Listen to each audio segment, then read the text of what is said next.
ہم نے اللہ کے عذاب کو دعوت تو دی ہے۔ اس وقت معاشرے میں دیکھیں بے پردگی عام ہے۔ ایک مرتبہ حضرت علی رضی اللہ تعالیٰ عنہ اور حضرت فاطمہ الزہرا رضی اللہ تعالیٰ عنہ یہ اللہ کے حبیب علیہ السلام کے پاس آئے۔ اللہ کے حبیب علیہ السلام بہت رو رہے ہیں اللہ کے حبیب علیہ السلام۔ حضرت علی کرم اللہ وجہ یہ فرماتے ہیں، اے حبیب علیہ السلام فداک امی و ابی قدمک یا رسول اللہ، آپ کو کس چیز نے اتنا رولا دیا، آپ اتنا رو رہے ہیں؟ تو اللہ کے حبیب علیہ السلام فرماتے ہیں، مجھے شب معراج کے موقع پر جنت اور جہنم کی سیر کروائی گئی۔ میں نے شب معراج کے موقع پر اپنی امت کی عورتوں کو جہنم کے اندر طرح طرح کے عذاب میں مبتلا پایا، خطرناک عذاب۔ فرمایا مجھے رونا آتا ہے، اسی وجہ سے اتنا رو رہا ہوں۔ یہ اللہ کے حبیب علیہ السلام امت کی عورتوں کی وجہ سے رو رہے ہیں اور عذاب کی وجہ سے۔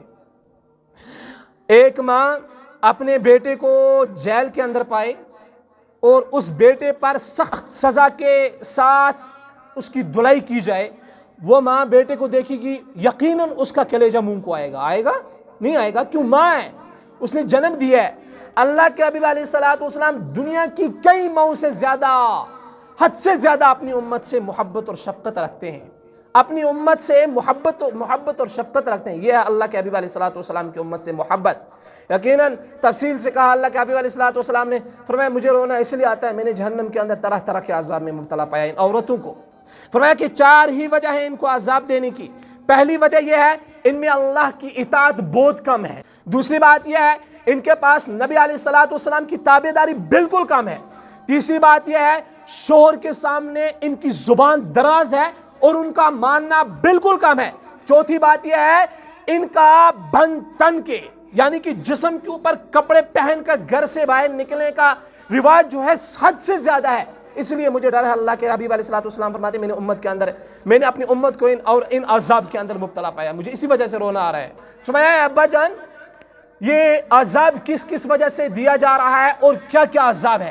حبیب علیہ السلام فرماتے ہیں، فرمایا او میری بیٹی، میں نے ایک عورت کو جہنم کے اندر پایا، ٹھیک ہے، اس حالت میں پایا بالوں کے ذریعے لٹکی ہوئی ہے، جہنم کے اندر بالوں کے ذریعے لٹکی ہوئی ہے، اور میں دیکھ رہا ہوں ایک تو بالوں کے ذریعے لٹکی ہوئی ہے اور اس کا دماغ جو ہے وہ ہانڈی کی طرح پک رہا ہے، ہانڈی کی طرح دماغ پک رہا ہے۔ اور اسی طرح تفصیل بیان کر دیں۔ فرمایا کہ دوسری عورت کو نبی علیہ السلام فرماتے ہیں میں نے جہنم کے اندر دیکھا وہ زبان کے بل لٹکی ہے، زبان کے بل۔ ایک انسان اگر ہاتھ کے بل لٹکایا جائے نا ایک انسان کو، اس کو تکلیف ہوتی ہے، وہ موت سے بدتر ہو جاتا ہے اس کے لیے، لیکن زبان سے بل لٹکنا، وہ زبان سے بل لٹکی ہوئی ہے۔ ایک تو خود جہنم کے اندر ایک عذاب، دوسرا عذاب یہ کہ وہ زبان کے بل لٹکی ہوئی ہے، زبان کے بل۔ فرمایا تیسری عورت کو میں نے جہنم کے اندر دیکھا، اس کے جو پاؤں ہیں وہ چھاتی سے باندھے ہوئے ہیں اور یہ جو ہاتھ ہیں وہ پیشانی سے باندھے ہوئے ہیں۔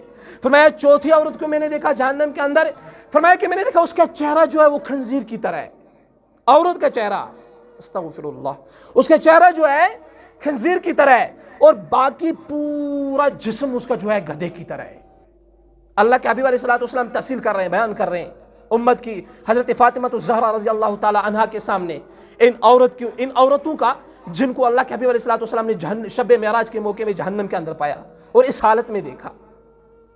مجھے ذہن میں ایک بات یاد آ گئی، گلگت کا واقعہ ذہن میں آ گیا۔ ایک بندہ جو ہے قبرستان کے پاس سے گزرا تھا، اس نے سنا قبر کے اندر سے ایک آواز آ رہی ہے کہ میں زندہ ہوں، مجھے باہر نکال دو۔ لکھا ہوا کتابوں میں میرے پاس موجود بھی ہے۔ کیا لکھا ہے؟ گلگت کا واقعہ لکھا ہے، ایک بندہ قبرستان کے پاس سے گزرا ہے، قبر کے اوپر چلنے والے میں زندہ ہوں بے، مجھے باہر نکال دو۔ اس نے ایک مرتبہ آواز سنی، اس نے سوچا کہ یہ میرا وہم ہے اور خیال ہے، یہ آواز نہیں ہے۔ جب دوبارہ چل کے پھر سنا اس نے میں قبر کے اندر زندہ ہوں، مجھے باہر نکال دو، تو یہ چلا گیا محلے کے اندر، بستی والوں سے کہا کہ مجھے فلانی قبر سے آواز آ رہی ہے، میں زندہ ہوں، مجھے باہر نکال دو۔ غور سے سننا، میں زندہ ہوں، مجھے باہر نکال دو۔ جب یہ چلا گیا بستی والوں کے پاس، بستی والے آئے تو انہوں نے بھی آواز سنی۔ اب کسی نے کہا آپ امام صاحب سے مسئلہ بیان کریں کہ قبر کھولنے کی اجازت ہے، جائز ہے یا نہیں جائز؟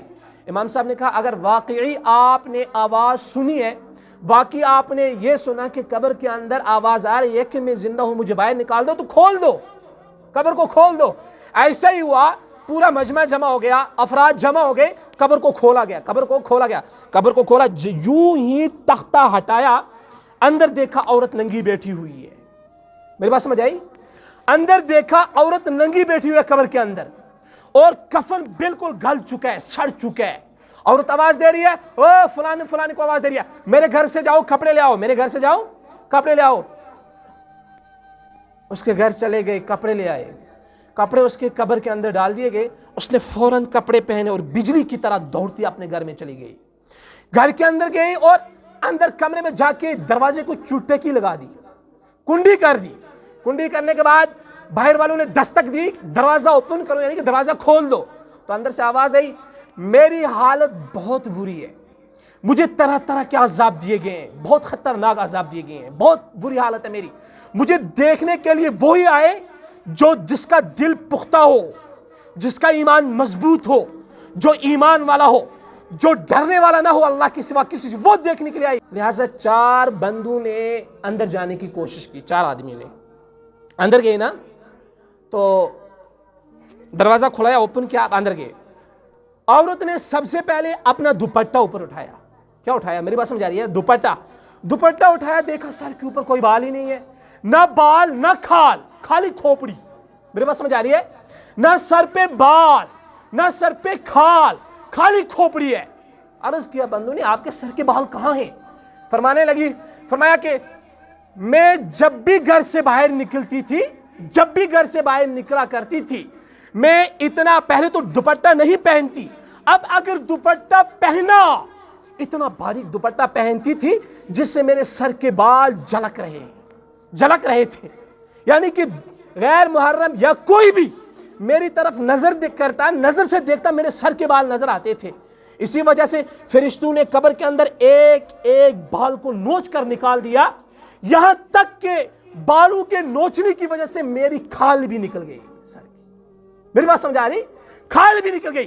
اس لیے خدارا میں آپ کو یہ کہوں، اپنی ماں ہے، اگر بیٹے کو چاہیے نصیحت کرے، اپنی بہن ہے بھائی کو چاہیے نصیحت کرے، اولاد ہے باپ کو چاہیے نصیحت کرے، یہ بے پردگی کا فیشن عام مت کرو، اللہ کے عذاب کو دعوت مت دو۔ اللہ کا عذاب جب مسلط ہوتا ہے نا، وہ بری طرح سے ہوتا ہے۔ اسی طرح جو بھی یہ واقعات ہوتے ہیں نا، اللہ تعالیٰ عبرت کے لیے کبھی کبھی یہ واقعات پیش کر دیتے ہیں تاکہ امت کے اندر تھوڑی سی عبرت آ جائے۔ ابا جان فرمایا، جس عورت کو آپ نے زبان کے بل لٹکا ہوا دیکھا، جہنم کے اندر اس کی کیا خطا ہے؟ فرمانے لگے، اے میری بیٹی، اس کی خطا یہی ہے، ایک تو وہ غیبت کرتی ہے اور چغلی، ایک غیبت اور چغلی۔ حالانکہ اسلام کے اندر یہ دونوں چیزیں حرام ہیں۔ میری بات سمجھ آئی؟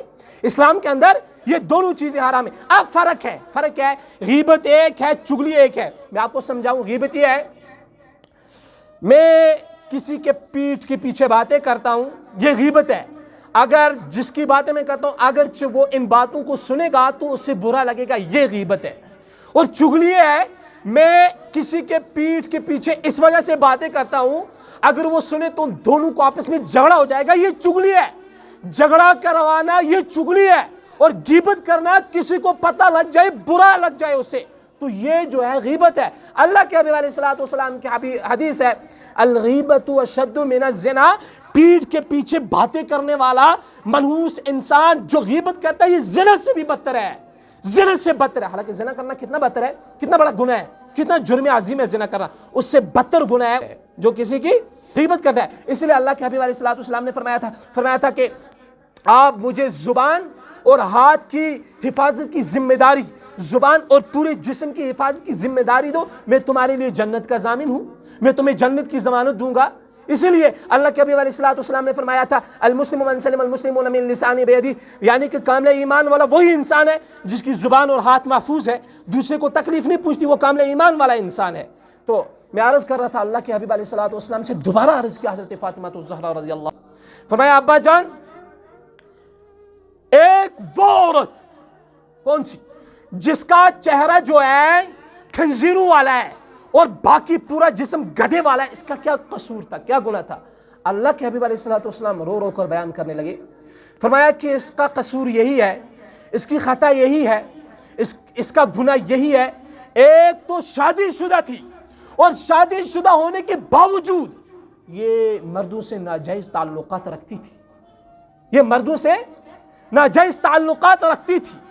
اسی لیے اللہ کے حبیب علیہ الصلوۃ والسلام نے بہت رویا، اتنا رویا کہ حضرت علی رضی اللہ تعالیٰ عنہ بیان کرتے ہیں، حضرت ام فاطمہ رضی اللہ تعالیٰ عنہ بیان کرتے ہیں کہ ان کی داڑھی مبارک جو ہے وہ رونے سے تر ہو گئی۔ لہٰذا میں آپ سے یہ گزارش کرتا ہوں، التماس کرتا ہوں، خدا بیان تو ہم ہر جمعہ پہ پکڑتے ہیں، آپ کو جب سے دنیا بنی، جب سے اسلام دنیا کے اندر آیا، تب سے لے کر آج تک ہم بیان سنتے ہیں، لیکن عمل تو نہیں کرتے نا، عمل سے ہم بالکل خارج ہیں، عمل سے بالکل ہم باہر ہیں۔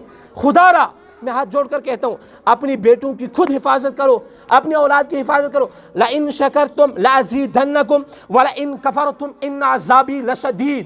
اللہ نے تمہیں یہ اولاد دی ہے، یہ نعمت ہے، اللہ کا شکر ادا کرو کہ اولاد کو صحیح استعمال کرو، اللہ اور دے گا۔ وَلَئِن كَفَرْتُمْ، اگر بے شکری کی، اولاد کو غلط استعمال کیا، ان عذابی لشدید، تمہارے لیے خطرناک عذاب ہے۔ اللہ کے حبیب علیہ الصلوۃ والسلام فرماتے ہیں کل قیامت کے دن جب حشر کا میدان برپا ہوگا، اس وقت جب اس بچی کو اٹھا کے جہنم کے اندر پھینکا جائے گا، اس اولاد کو اٹھا کے جہنم کے اندر پھینکا جائے گا، اس کے ساتھ ساتھ اس کے باپ کو بھی پھینکا جائے گا، اس کے ساتھ ساتھ اس کے بڑے بھائی کو بھی، ساتھ ساتھ اس کے شوہر کو بھی، جتنے بھی گھر کے بڑے ہیں تمام کو اٹھا کے جہنم کے اندر پھینک دیا جائے گا۔ اور حضرت ام عائشہ رضی اللہ تعالیٰ عنہ بیان کرتی ہے، فرمایا کہ جہنم کے اندر کس طرح پھینکا جائے گا، ان کے پاؤں جو ہیں آسمان کی طرف اور سر جو ہے نیچے کی طرف گھسیٹ کر اٹھا کے جہنم کے اندر پھینکا جائے گا۔